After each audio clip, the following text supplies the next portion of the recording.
بسم الله الرحمن الرحيم نحمده ونصلي على رسوله الكريم أما بعد. Islam has 5 branches. The first branch is aqaid, beliefs. The second branch is ibadat, worships. The third branch is muasharat, social conduct. The fourth branch is muamalat, dealings. And the fifth branch is akhlaq, tazkiyah. Today, inshallah, we shall discuss the third branch, muasharat, which means social.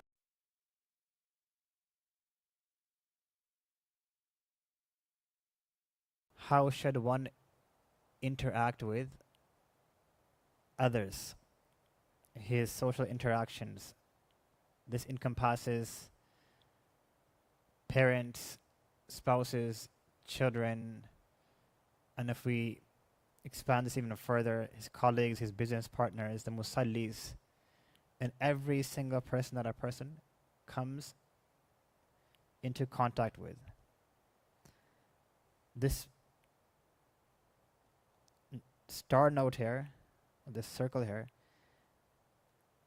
this indicates that the essence of muasharat is to abstain from causing the slightest inconvenience to others.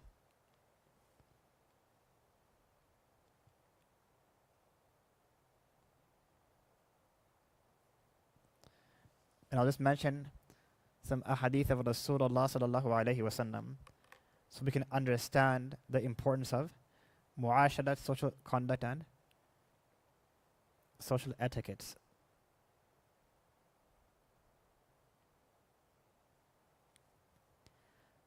Our beloved Prophet Muhammad sallallahu alayhi wa sallam is mentioned in the hadith that one who eats raw garlic and onions, he should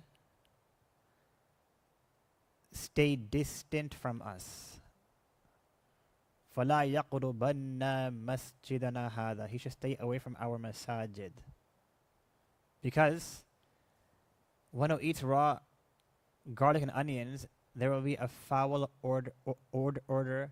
a foul odor emitting from his mouth. And this will inconvenience his fellow musallis.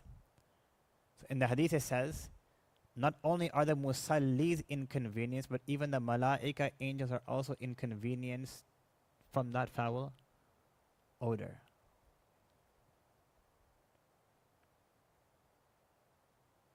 Another hadith.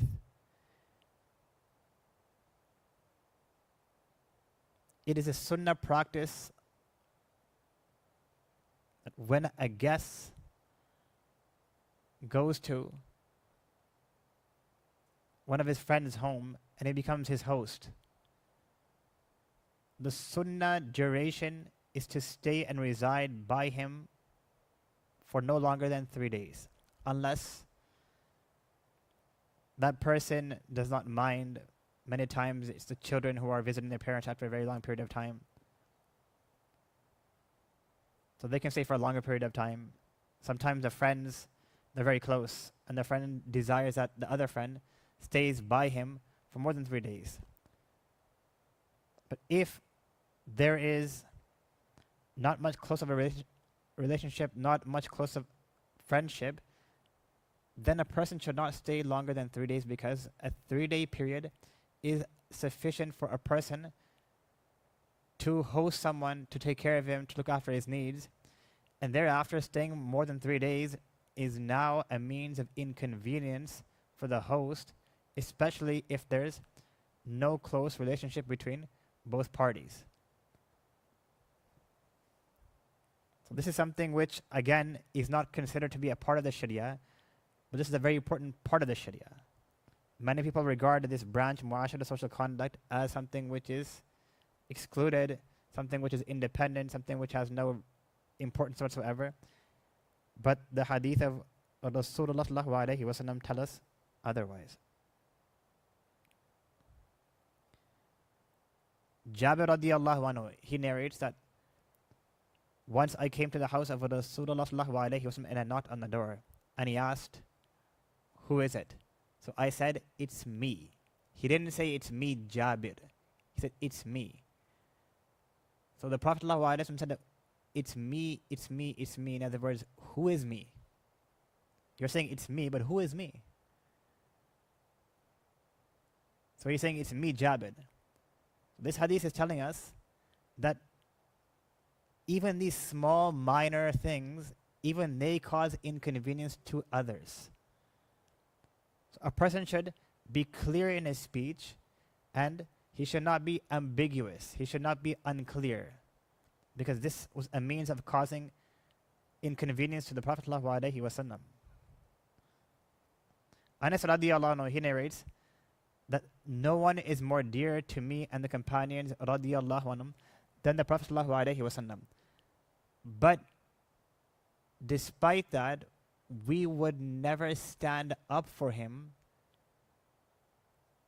because we knew that he had a strong dislike for this.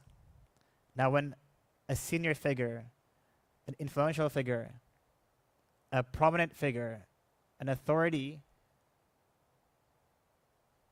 is greeted, or when the authority makes his way into a large gathering, many a times people, out of respect, out of love, out of reverence, they stand up.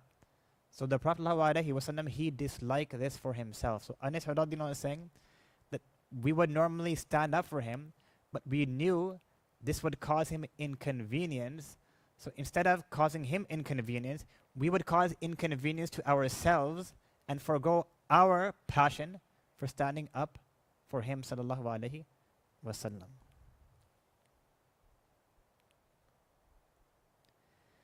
In another hadith, the Prophet sallallahu alaihi wasallam has mentioned, when two people are speaking, a third person should not interrupt them.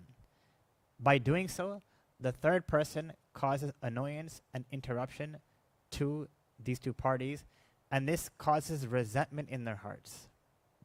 Again, these are small, minor things, but they are very important and very vital in Islam, because by adhering to these beautiful teachings, a person will create love in the hearts of others. And by ignoring these very beautiful qualities and teachings, then hatred is developed in a person's heart. I'll just mention one last hadith, and then we'll conclude.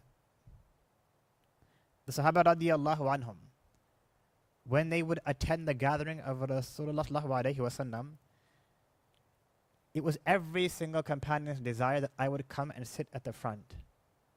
But they would say that when we would join the gathering, wherever we would find a spot, we would sit down right then and there, so that we would not cause inconvenience to the other companions by jumping over them and by causing them physical inconvenience or physical harm. Radiyallahu ta'ala anhum.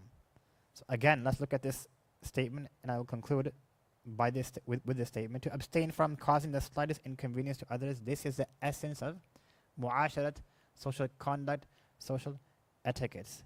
Then there are two levels. One is a fard level, which is haram, and then the other second level is the mustahab level, that although it's not haram, but it's disliked to carry that action out. May Allah subhanahu wa ta'ala enable us to understand and practice. Wa akhiru da'wana.